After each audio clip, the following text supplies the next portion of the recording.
萧长坤虽然觉得马兰的要求颇为无耻，但在这一刻却没有丝毫犹豫，便答应了他。上次去迪拜确实是自己这辈子的至暗时刻，不为别的，就为了亲手打破这个梦魇。他也要再去一趟迪拜，全身心地感受那种纸醉金迷。于是他便对马兰说，马尔代夫离迪拜没多远，不如等马尔代夫的行程结束之后，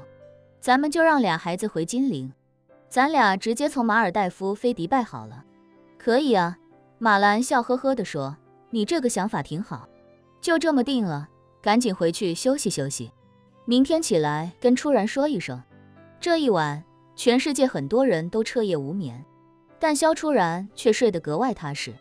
一直到翌日清晨才缓缓睁开眼睛。此时的整个白马岛都已经恢复平静，尸体全被运走，现场遗留的血液也都被处理干净，游客得到了很好的安抚，就连伯纳德·埃尔诺也用上了法国医生连夜带过来的止痛泵。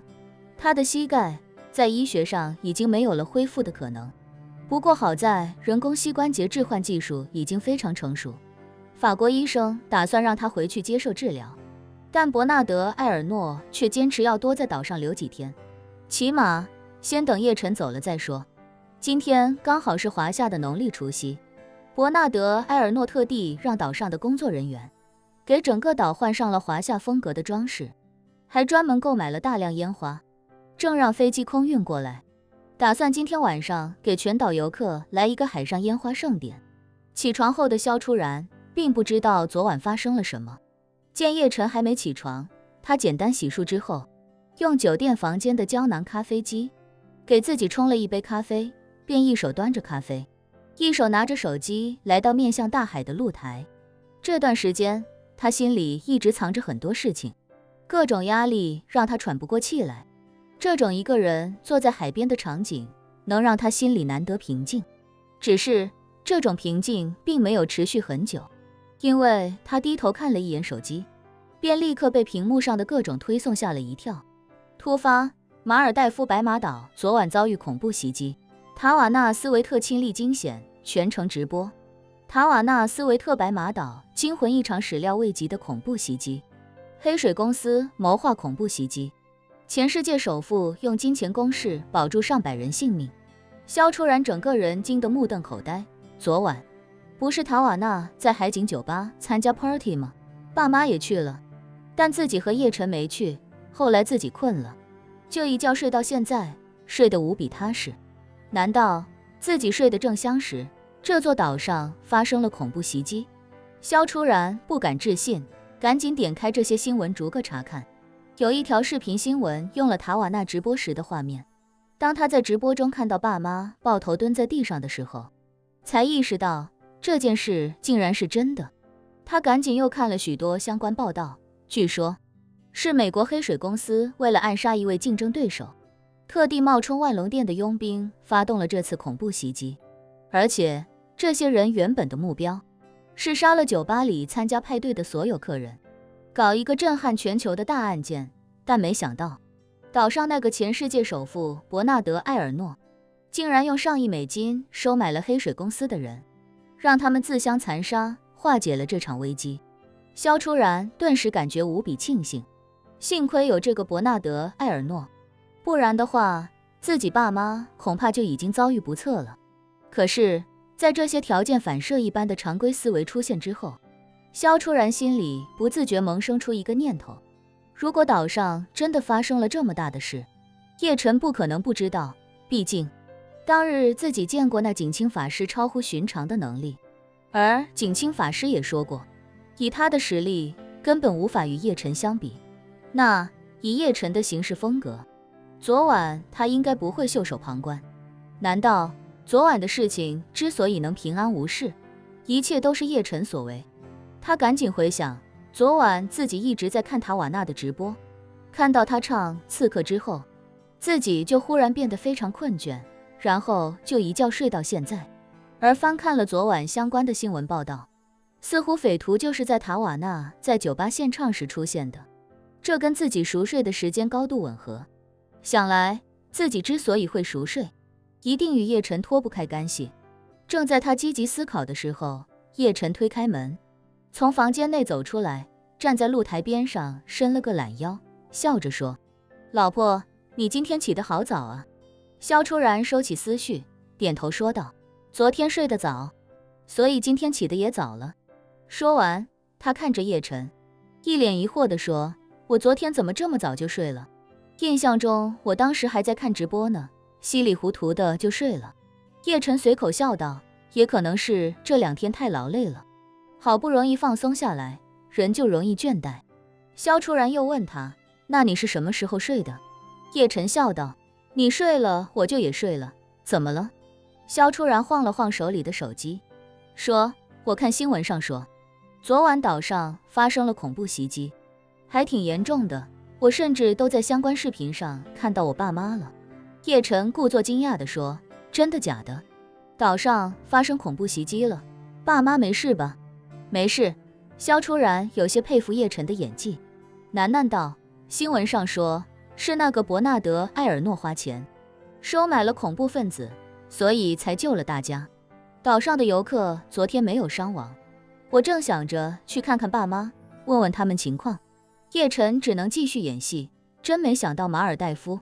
也这么危险。走，咱们去爸妈的房间问问他们具体什么情况。萧初然点点头，与叶晨一起出了水上别墅，来到隔壁，